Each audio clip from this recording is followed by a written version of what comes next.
Sobat Maestro, sesaat lagi Anda akan bersama-sama mengikuti pengajaran firman Allah yang disampaikan oleh hambanya Pastor Dorcas Daud dari Gereja Hope ACC. Selamat mendengarkan.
Shalom. Anda akan mendengarkan program Kuasa dalam Firman-Nya yang disampaikan oleh Pastor Dorcas Daud dari Hope ACC dan Dorcas Ministries. Selamat mendengarkan. Baik, kita sekarang akan berdoa terlebih dahulu untuk firman Tuhan yang akan kita pelajari pada hari ini. Terima kasih Bapa Surgawi, Engkau sangat luar biasa. Kami mengucap syukur mendengar kebenaran firman-Mu, dan kami akan memperhatikan, menerima, dan melakukan dalam hidup kami. Roh Kudus menolong kami untuk bisa mengerti dengan tepat dan benar. Dalam nama Tuhan Yesus Kristus kami berdoa dan kami bersyukur. Haleluya, amin. Oke, kita akan membaca dari Roma pasal 1 ayat yang ke-16. Demikian bunyinya. Sebab aku mempunyai keyakinan yang kokoh dalam Injil, karena Injil adalah kekuatan Allah yang menyelamatkan setiap orang yang percaya. Pertama-tama orang Yahudi, tetapi juga orang Yunani.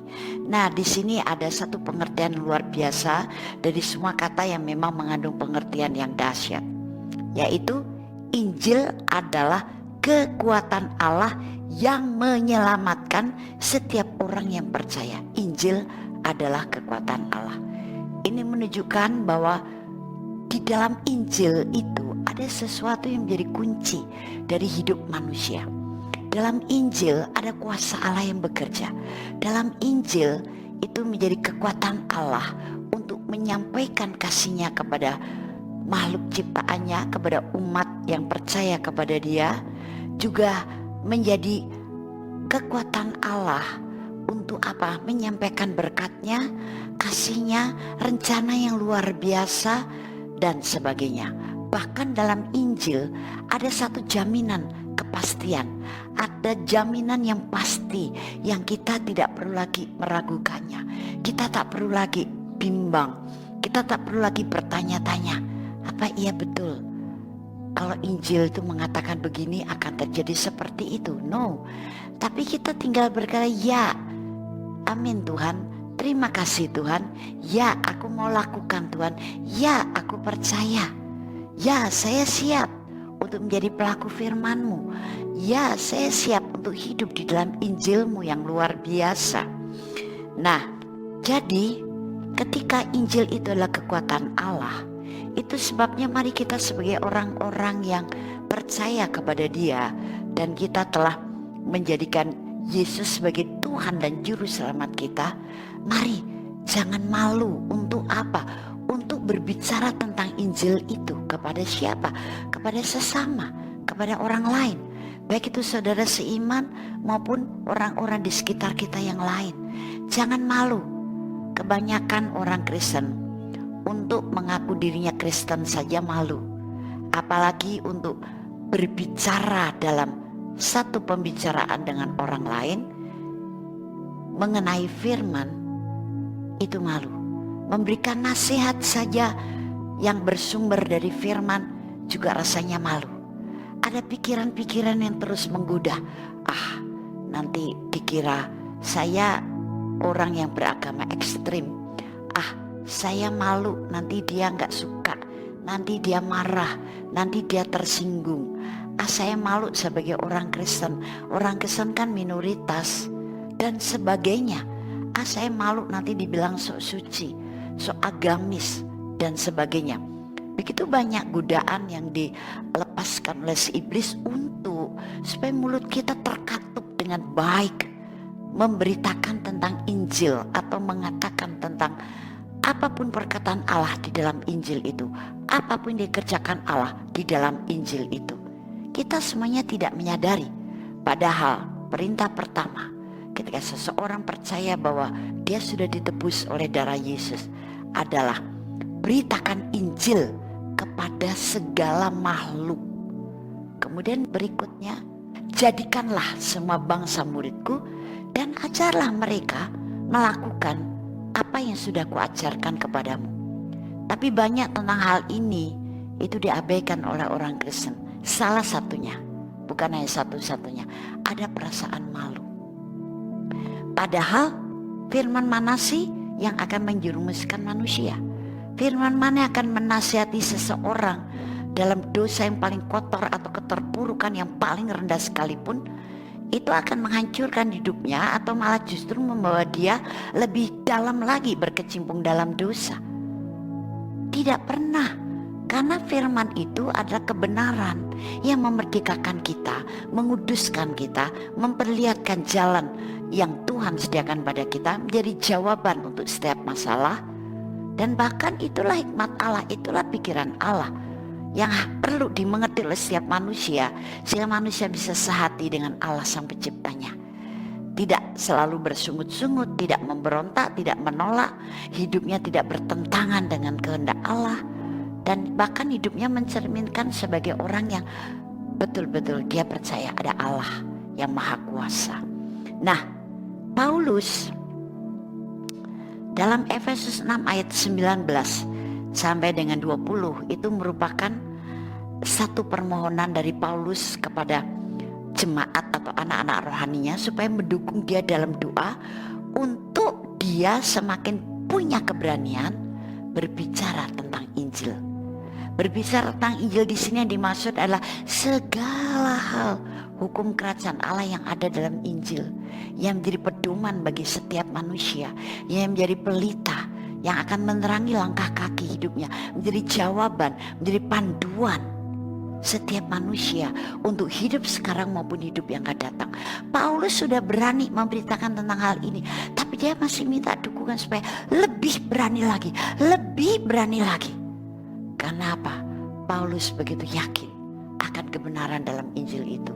Dan ketika dia memberitakan firman yang ada dalam Injil itu, dia tahu kekuatan Allah akan meneruskannya, kekuatan Allah akan memampukannya, kekuatan Allah akan menyelamatkan umat manusia, kekuatan Allah akan membawa keluar orang manusia dari masalahnya, kekuatan Allah akan memberi manusia mengalami kemenangan, mengalami kemerdekaan, mengalami jaminan, mengalami kepastian, mengalami kasih-Nya yang luar biasa. Nah, itu sebabnya Paulus pengen lebih lagi berani, pengen lebih berani. Tahun ini saya katakan bahwa Tuhan memberitahu kami ketika doa, yaitu bahwa tahun 2022 adalah tahun breakthrough dalam segala hal, baik itu breakthrough dalam hal materi, jasmani, tapi juga rohani. Jadi orang Kristen yang malu untuk berbicara tentang kebenaran yang dalam Injil, itu berarti masih tertutup, tertawan, terbelenggu. Tapi tahun ini adalah merupakan tahun breakthrough yang diberikan oleh Tuhan, yang menjadikan sekarang orang-orang Kristen yang semacam ini mengalami terobosan untuk mulai berani, dan Tuhan akan membubuhkan urapan untuk memampukan kita. Dan Tuhan juga kerjasama dengan kita, kuasanya juga menyertai kita. Don't worry, jangan merasa malu. Dan juga terobosan dalam mungkin keuanganmu. Kemarin-kemarin 2 tahun kita harus berada di rumah karena pandemi, mengalami gangguan dalam hal keuangan, mengalami gangguan dalam hal pekerjaan, bisnis, usaha, dan tugas-tugas yang lain. Tapi tahun ini sungguh, karena Tuhan selalu menyertai kita, dan doa-doa kita orang percaya yang terus beriman berkata bahwa pandemi sudah selesai di Indonesia, bahkan seluruh dunia. Kami sudah menang, dan Tuhan yang memberikan kemenangan itu terjadi, terjawab, karena kita berdoa kepada Tuhan yang hidup, Yesus Kristus namanya. Nah, kita sekarang mengalami breakthrough. Kita kemarin mungkin agak terkurung karena susah untuk bergerak ke sana kemari. Ada aturan-aturan yang protokol yang harus kita ikuti. sebagai seorang yang Kristen yang berhikmat dan bijaksana. Tapi sekarang adalah breakthrough keuangan, juga breakthrough pekerjaanmu, breakthrough pelayananmu, terobosan juga lagi. Dan kemudian keluargamu mungkin sedang mengalami masalah, problem, juga akan mengalami terobosan. Anakmu yang belum mau bertobat akan mengalami terobosan. Dengan cara Tuhan yang sangat ajaib akan membuat anggota keluarga kita yang belum bertobat sampai akhirnya mau bertobat. Mungkin suami kita, mungkin istri Anda, mungkin saudara yang lain. Nah, ini adalah tahun terobosan. Dan ingat bahwa terobosan yang kita jalani berdasarkan iman dan kekuatan Allah. Dan kekuatan Allah itu ada dalam Injil, di mana ketika firman dalam Injil kita beritakan, kita katakan, kita wartakan, maka disitulah kekuatan Allah menyertai kita unlimited. Bahkan Dia akan menyertai kita dengan tanda-tandanya yang ajaib. Itu sebabnya jangan lebih suka untuk tidak menceritakan identitas iman kita, termasuk tidak menceritakan tentang firman di dalam Injil. Karena di situ kekuatan Allah akan bekerja kepada kita dengan sangat luar biasa. Kita akan membaca firman Allah dari Efesus pasal 3 ayat yang ke-20. Bagi Dialah yang dapat melakukan jauh lebih banyak daripada yang kita doakan atau pikirkan, seperti yang ternyata dari kuasa yang bekerja di dalam kita. Nah, barangkali ketika kita 2 tahun melewati masa pandemi, sepertinya semua jalan tertutup. Sepertinya mau bangkit lagi dari usaha, seperti memulai dari awal. Sepertinya sudah mulai malas untuk segiat dahulu. Sepertinya segala hal harus kita kerjakan lagi dengan susah payah. Atau mungkin masih banyak lagi hal-hal yang terpikir oleh Anda. Tapi ketika kita di dalam Tuhan Yesus dan hati kita berpaut kepada Dia, dalam arti berpaut pada Dia, memang kita tuh percaya penuh kepada Dia. Allah bisa melakukan segala sesuatu bahkan lebih besar dari yang kita doakan, kita pikirkan loh. Allah bahkan bisa melakukan kejutan-kejutan yang di luar pemikiran kita, di luar angan-angan kita. Allah bahkan bisa melakukan hal yang spektakuler. Jadi jangan merasa terpuruk terlebih dahulu. Jangan malas untuk memulai lagi. Jangan kehilangan semangat. Atau mungkin ketika masa 2 tahun pandemi, kita akhirnya tidak bisa beribadah bersama-sama tatap muka di dalam sebuah gereja lokal. Kita hanya ibadah dengan keluarga. Kita hanya ibadah by online. Dan itu pun di rumah. Karena ketentuan protokol itu seperti itu. Sehingga Anda saat itu menyadari, aduh, ternyata hidup ini bisa menjadi seperti ini. Aduh, aku ternyata butuh Tuhan. Dan Anda dengan segenap hati, dengan sungguh-sungguh betul-betul beribadah, betul-betul mendekatkan diri pada Tuhan, betul-betul bersimpu di kaki Tuhan.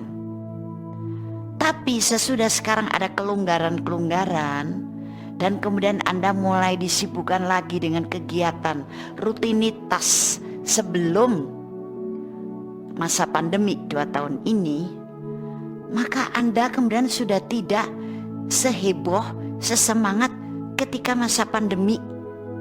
Anda betul-betul dengan Tuhan itu merasakan kebutuhannya, merasakan semangatnya. Sekarang sudah agak terlena, bahkan mungkin karena Anda berpikir, ya sekarang kayak pekerjaan, usaha, semua yang saya kerjakan sekarang mulai dari awal lagi. Jadi saya harus memberikan waktu yang lebih banyak. Jadi saya jadi lebih sibuk. Dan kemudian waktu untuk Tuhan akhirnya berkurang. Bahkan mungkin bukan hanya berkurang, menjadi tidak ada lagi. Anda berprinsip karena ya saya harus mengawali lagi. Bagaimana kalau saya tidak berjuang dengan sungguh-sungguh? Oke, perlu kita mengawali lagi seperti mengawali dari awal. Tapi jangan melalaikan waktu-waktu yang nomor satu adalah Tuhan. Masihkah dalam kondisi seperti ini kita masih mengutamakan Tuhan? Atau karena kita sudah sedikit mengalami euforia, sudah boleh keluar negeri, sudah boleh pergi kemana-mana, sudah boleh bekerja lagi dengan lebih longgar, dan kemudian perhatian Anda kepada hal-hal itu. Kemudian konsentrasi hati kita juga lebih banyak tertuju kepada itu. Hal-hal rohani yang kita kejar selama ini akhirnya terbengkelai. Nah, kita lupa bahwa ketika kita bergantung pada Tuhan, dari memulai ataupun meneruskannya, pekerjaan atau tanggung jawab apa saja yang dari sebelum pandemi dan sesudah pandemi ini selama 2 tahun, kita membutuhkan Tuhan. Karena campur tangan Tuhan, kebersamaan Tuhan, kerjasama Tuhan dengan kita, itu akan sanggup melakukan jauh lebih besar daripada yang kita pikirkan dan kita doakan, daripada yang kita kerjakan. Ingat itu. Jadi Tuhan memang tetap harus yang terutama, harus tetap nomor satu. Di tengah kesibukan yang harus kita mulai sekarang, di tengah euforia yang dikarenakan kita sudah mengalami sedikit keleluasaan, tapi Tuhan tidak boleh dinomorduakan. Tuhan tidak boleh disingkirkan ke samping, kiri atau kanan, atau kalau ingat saja. Tapi Tuhan tetap number one, nomor satu, terutama. Bahkan katakan ya untuk firman Tuhan yang berkata, hidupku bukan aku lagi, tapi Yesus yang hidup dalam aku. Kemudian katakan ya kepada firman yang berkata, hidup bagiku adalah Kristus. Saya percaya kerjasama Tuhan dengan kita dengan Tuhan, itu akan menghasilkan hal-hal yang sangat luar biasa. Mungkin sampai mengherankan kita. Wow, ternyata walaupun sekarang harus memulai lagi usaha ini, wow, keren, bisa berhasil. Ini semuanya karena apa? Karena Tuhan. Semua dari Tuhan, oleh Tuhan, untuk Tuhan. Dan kita tetap perkuat waktu-waktu doa kita, kehidupan doa kita, secara pribadi maupun kebersamaan. Kita harus tetap perketat mendisiplin waktu-waktu doa kita, bukan kemudian menjadi longgar kehidupan doa kita karena sekarang sudah mengalami agak kelonggaran dari situasi pandemi yang harus di rumah terus 2 tahun kemarin. Jangan sampai kendor semangatmu bila rohmu tetap menyala-nyala, kerajinanmu tidak kendor, dan layanilah Tuhan. Doa-doa pribadimu tetap itu menjadi nafas kehidupanmu, seperti apa yang dikatakan oleh Paulus dalam 1 Tesalonika 2 ayat 7. Dia memberitahu kepada anak-anak rohaninya bahwa dia adalah ibunya. Ibu apa? Ibu rohani. Walaupun dia seorang pria, tapi dia berfungsi ganda. Dia bertanggung jawab dan dia berperan sebagai seorang ibu untuk anak-anak rohaninya atau umat Allah. Dalam 1 Tesalonika 2 ayat 11, di sini dia menunjukkan peran dan menyebut dirinya Bapa bagi mereka, bagi umat Allah, jemaat atau anak-anak rohaninya. Jadi dia juga berfungsi sebagai bapak dan sebagai ibu. Berarti dia sangat membimbing, memperhatikan kondisi jemaatnya atau anak-anak rohaninya. Supaya apa? Anak-anak rohaninya terus menyala-nyala dengan Tuhan, terus mengutamakan Tuhan, terus percaya bahwa Tuhan sanggup melakukan lebih besar, jauh lebih besar daripada apa yang kau pikirkan, kau doakan di tengah situasimu, kondisimu yang kemarin mungkin sempat terpuruk. Di tengah masalah rumah tanggamu, keluargamu, di tengah konflik anak-anakmu, atau di tengah kehancuran pekerjaanmu dan sebagainya. Dia tidak ingin bahwa umat Allah atau anak-anak rohaninya menjadi kendor semangatnya dengan Tuhan.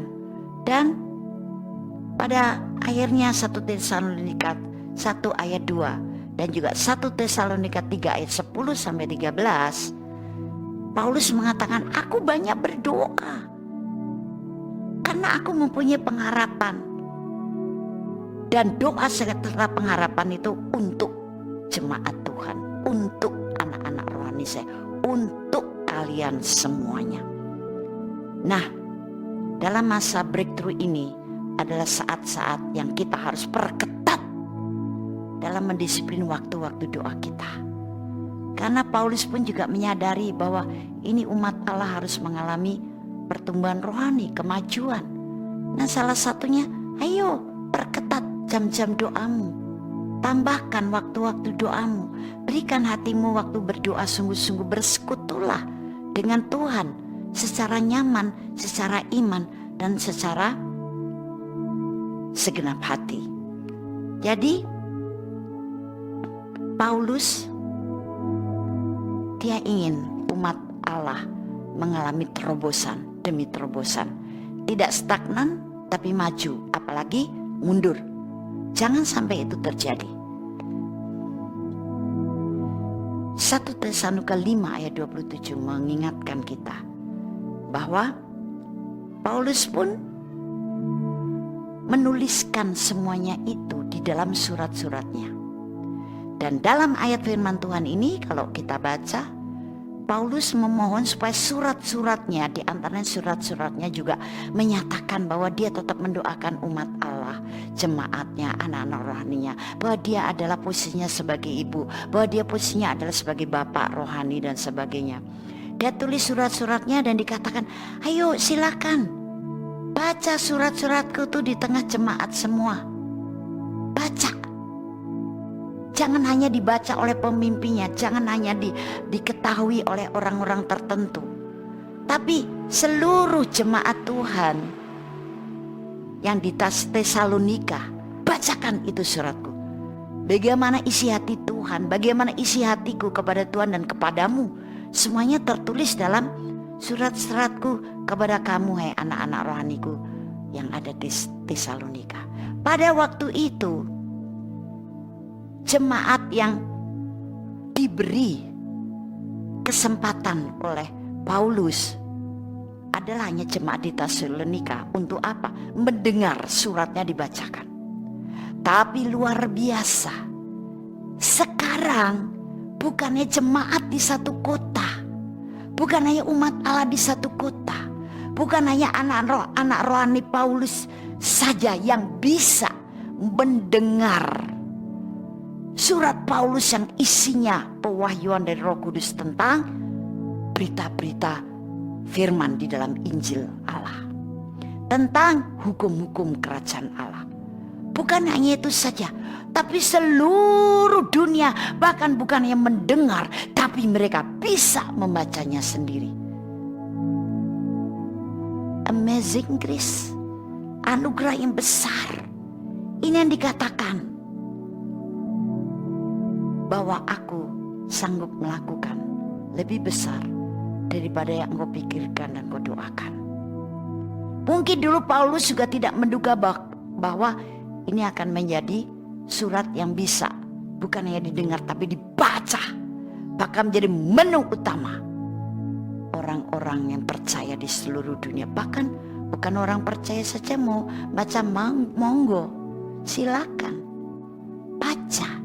Itu kebenaran, itu adalah jaminan hidupmu, itu adalah nasihat yang berupa kekuatan roh dari Allah. Itu adalah jalan-jalan kehidupan yang dari Allah. Itu pewahyuan daripada roh Allah atau Roh Kudus. Itu rahasia hatinya Allah. Itu ada hukum-hukum kerajaan Allah yang bisa jadi panutan, pedoman dalam kehidupanmu. Silakan, semuanya baca, semuanya dengar, seluruh dunia. Bukankah ini lebih daripada yang dibayangkan oleh Paulus? Dulu dia tidak terbayang bahwa itu akan menjadi mendunia. Bahkan bukan hanya bisa dibaca atau didengar oleh orang-orang di seluruh dunia, tapi juga sudah merupakan bagian yang penting dalam kitab suci kita, orang-orang yang percaya kepada Tuhan Yesus. Nah, Allah melakukan jauh lebih besar. Jadi ketika Allah berkata, ayo come on, kita melakukan terobosan, seperti apa yang Tuhan katakan kepada kami, saya dan para pelayan Tuhan di Hope ACC berdoa. Tahun ini adalah tahun terobosan, tahun breakthrough untuk segala hal. Mari jangan hanya berpangku tangan, bermalas-malasan. Jangan tutup telinga, jangan masa bodoh, jangan pura-pura tidak tahu. Come on, wake up and move again. Bangun dan bergerak lagi. Bahkan bergeraknya bukan jalan pelan dan jalan santai, tapi berlari. Berlari dan berlari, dan engkau tidak akan pernah merasa lelah. Ketika dalam pelarian ini kita berharap kepada Tuhan, Tuhan akan memberikan kekuatan seperti pada burung Raja Wali. Itu kata janji firman-Nya. Nah, jadi bahkan sekarang surat Paulus itu sudah menjadi bagian daripada kitab suci orang-orang percaya yang begitu dalam, begitu luas pewahyuannya dan pengertiannya. Itu sebabnya semua tidak menyangka bahwa sekarang seluruh bagian dari Injil itu sudah menjadi milik dunia dan menjadi makanan atau kebenaran yang sangat berharga dan dibutuhkan oleh setiap manusia.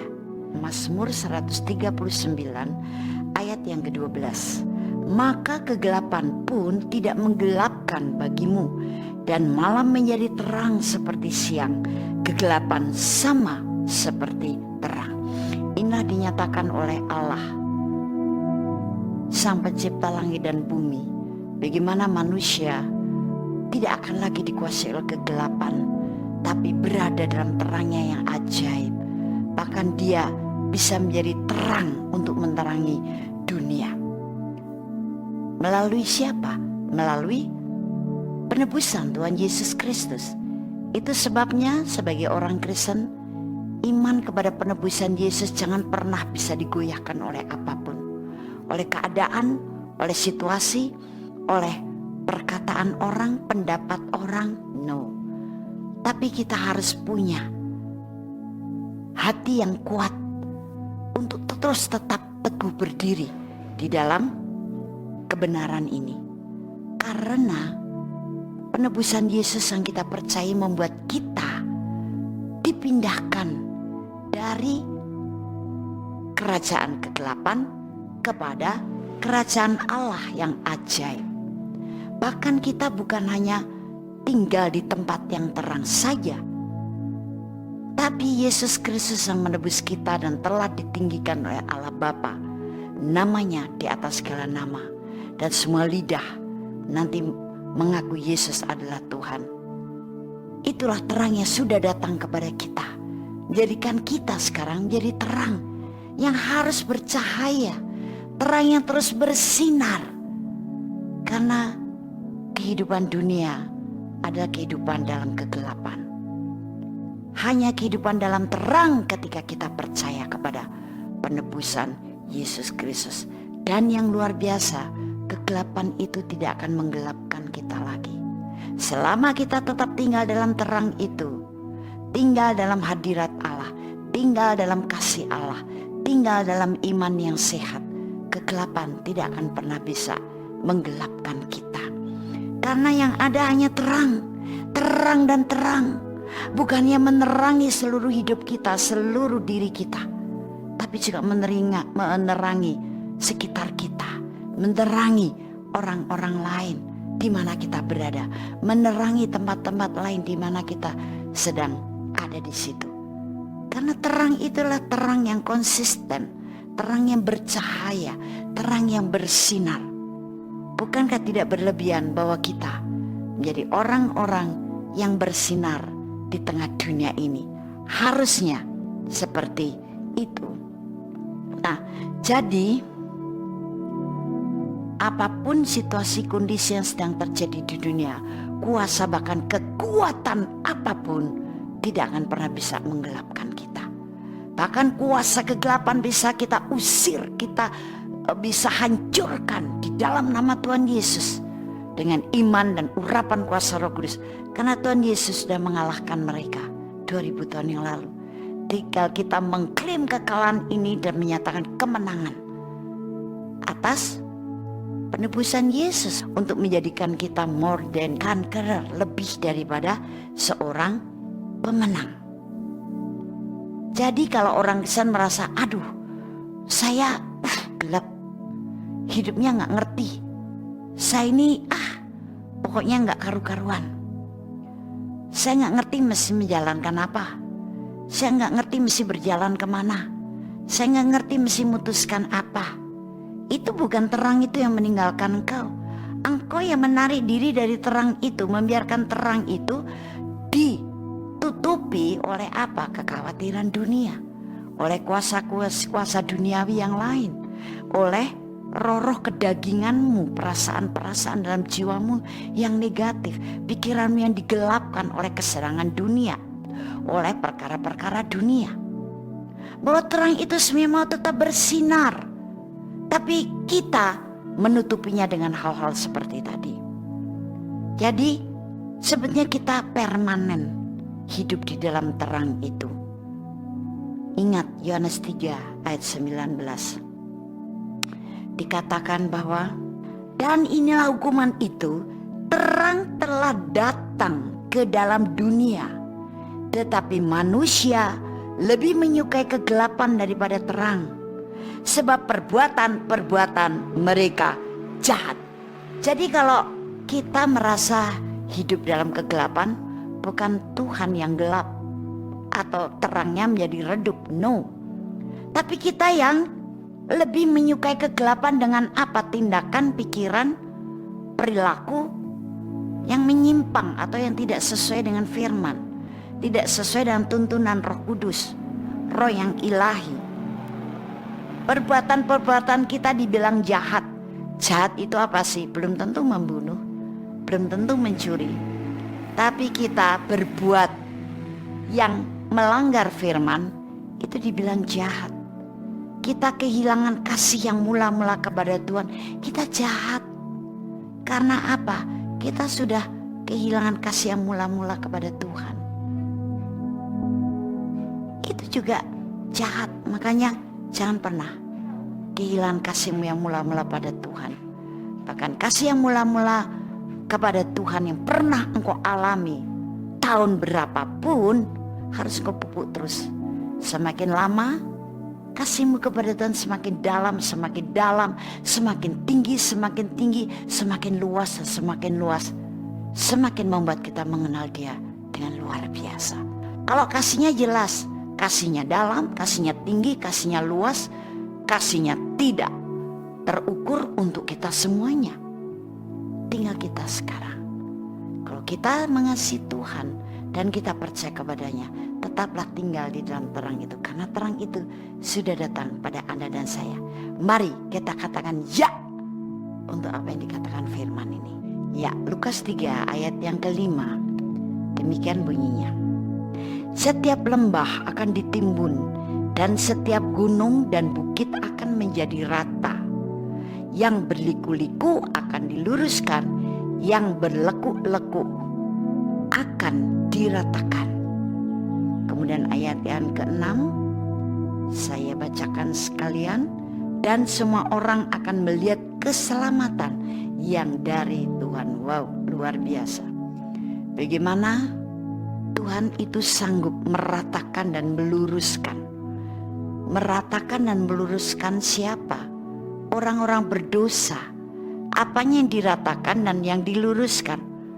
Orang-orang berdosa dari kehidupan dosanya yang mungkin sudah bertahun-tahun atau sesekali terjadi, atau bahkan sudah mengikat dia. Hal-hal yang tidak sesuai dengan firman Allah sudah memenjarakan dia. Tapi Tuhan sanggup meratakan dan meluruskan. Karena hidup orang berdosa itu digambarkan seperti berleku-leku dan berliku-liku. Jadi Yesus Kristus mati di kayu salib, bangkit pada hari yang ketiga. Dia juga meluruskan yang bengkok, berliku-liku, dan meratakan yang berlubang-lubang. Apa maksudnya? Orang yang masih hidup dalam dosa itu kehidupannya tidak sedang berjalan di jalan yang lurus. Tapi ada banyak hal, liku-liku jalan yang ditempuh. Karena mungkin hidupnya penuh dengan tipu muslihat, penuh dengan akal sendiri, sehingga dia seringkali pakai akal bulus untuk menjalani kehidupan ini. Ada perbuatan-perbuatan yang dilakukan di bawah tangan, dilakukan di belakang. Nah, itu membuat hidupnya berliku-liku, bahkan menjadi tidak rata, berlubang-lubang. Karena begitu banyak sebenarnya kerugian yang terjadi dalam kehidupannya ketika orang ini melakukan dosa. Bahkan lubang-lubang itu bisa terjadi dalam hatinya. Dia mengalami begitu banyak luka batin, sakit hati, goresan, dendam, amarah.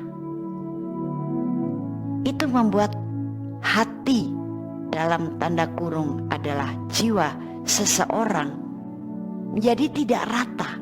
Atau kesombongan, itu membuat dia juga merasa tinggi terus, tidak rata. Atau begitu minder, rendah diri, sehingga dia merasa tidak layak terus. Dia merasa malu, dia merasa tidak bisa apa-apa, dia merasa paling menderita, dia merasa paling bodoh, dia merasa paling lemah, paling tidak mampu, dan sebagainya. Nah, ini semua membuat hidup orang berdosa ini masih berliku-liku, tidak rata, dan kemudian berlubang-lubang, berlekuk-lekuk. Tapi Tuhan sanggup meluruskannya. Tinggal kita mempersilahkan kasih Tuhan, kuasanya, kekuatannya, firman-Nya, pribadi dan kuasa Roh Kudus-Nya itu bekerja di dalam diri kita. Jangan pernah kita mempunyai alasan, ya saya belum bisa meninggalkan satu kebiasaan ini walaupun tahu bahwa itu kebiasaan yang buruk. Karena memang udah bertahun-tahun saya lakukan. Oh, karena susah. No, tidak ada yang susah bagi Tuhan dan bagi orang yang percaya kepadanya. Sama dengan hal yang luar biasa, kita bisa mengatakan nothing impossible untuk Tuhan dan untuk orang percaya. Sama, tidak ada yang sukar bagi Tuhan dan bagi kita orang yang percaya. Percayakan sekarang, jiwamu dibersihkan, jiwamu diluruskan, kedaginganmu itu disucikan, dikuduskan. Dan sekarang rohmu dipimpin oleh Roh Kudus, dan panduan hidupmu adalah firman Allah. Tinggalkan kehidupan yang berliku-liku, berkelok-kelok, dan kehidupan yang kita jalani dengan begitu banyak lubang-lubang yang kita biarkan. Bahkan kadang-kadang kita memaklumi diri sendiri, ya namanya juga hidup di dunia. Allah ingin loh, penebusan Yesus itu membuat engkau mengalami pemulihan secara total dan sempurna. Bahkan selagi engkau lahir baru, selagi engkau masih tinggal di dunia. Bukan nanti ketika sudah meninggalkan dunia baru engkau kelihatan bersih, kelihatan disempurnakan. No, dari mulai sekarang, now. Dia terus akan mendandani kita, dia akan mempersolek kita, dia akan mempercantik kita, dia akan membuat kita bersinar, dia akan membuat kita berlari di jalan yang lurus, dia akan membuat kita sekarang menyala-nyala, dia akan membuat kita berhasil apa yang kita kerjakan bersama dengan dia. Dia akan membuat kita tertawa terus. Itu sebabnya dia memberikan roh sukacita kepada kita. Dia akan membuat kita supaya tetap hidup dalam ketenangan, damai sejahteranya. Sehingga Yesus memberikan damai sejahteranya sendiri, bukan dari dunia, buat kita. Nah, kita bereskan diri kita. Tahun 2022 engkau harus mengalami terobosan atau breakthrough. Seperti apa yang Tuhan katakan ketika kami dari Hope ACC berdoa bersama-sama. Terobosan untuk kemalasanmu, terobosan untuk engkau bisa hidup dalam kekudusan, menjalani kehidupan dalam roh, dalam firman Tuhan, menjalani seperti apa yang dikehendaki Allah Bapa, menjalani layaknya orang yang sudah bertobat dari dosanya kepada Tuhan Yesus sebagai penebus dan juru selamat umat manusia. Mari terobosan ini kita lakukan untuk kita bisa menghasilkan buah, baik buah pertobatan, buah roh, dan buah pelayanan yang baik. Nah, 2022 biar buah itu betul-betul buah yang baik, sehingga ketika kita sekarang sudah membereskan diri sendiri karena Tuhan mengasihi kita, bukan oleh hasil usahamu dan kekuatanmu engkau menjadi beres, tapi dengan pertolongan, kasih dan kuasa urapan Tuhan kita bisa dibereskan, asal kita menyerah, asal kita welcome kepada Tuhan, kepada firman-Nya, kita percaya dan kita tinggal di dalamnya. Sehingga sekarang kita juga mengalami breakthrough atau terobosan. Kita juga sekarang membereskan orang lain. 2022 harus mengalami kemajuan di antara kita. Mungkin dosa itu terjadi di tahun 2020 dan 2021 saking banyak nganggurnya. Nah, sekarang kita sudah lebih mengalami keleluasaan menjalani kehidupan di dunia ini, karena puji Tuhan doa-doa kita orang benar itu menghasilkan jawaban Tuhan.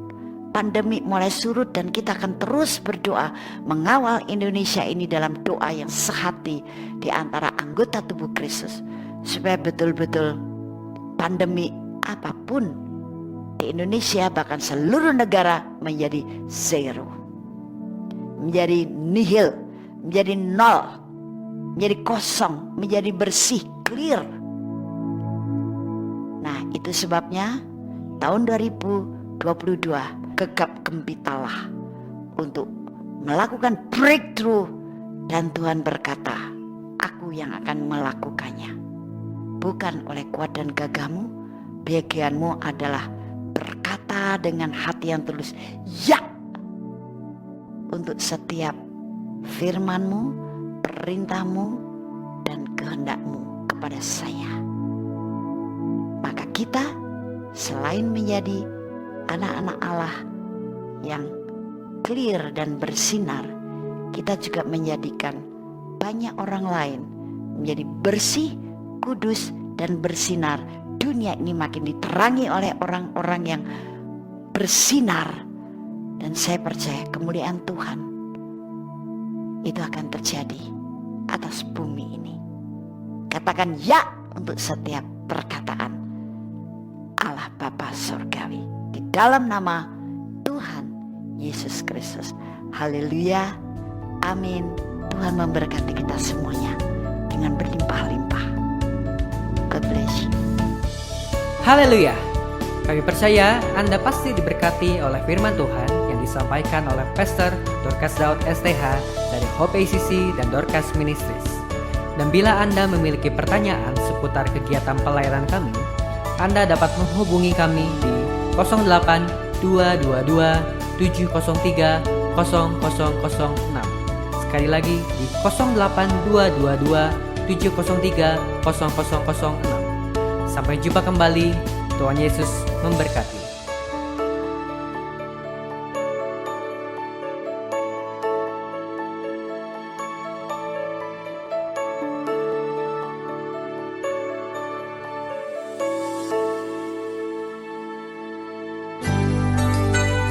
Demikianlah firman Tuhan yang berkuasa telah kita dengar bersama-sama, dan kami percaya Anda sangat diberkati. Bagi yang membutuhkan pertumbuhan iman dan pelayanan lebih lanjut, Anda dapat menghubungi kami dan beribadah bersama dengan kami setiap hari Minggu di Gereja Hope ACC di ACC Center, Jalan Mekar Utama, nomor 31, lantai 3 Kompleks Mekarwangi, Bandung, pada jam 8.30. Ada kebaktian anak-anak pada jam yang sama. Ikuti juga Breakthrough Prayer setiap Jumat jam 18.30. Jika Anda membutuhkan dukungan doa, Anda dapat mengirimkan SMS ke nomor 0822 2703 0006. Tuhan memberkati.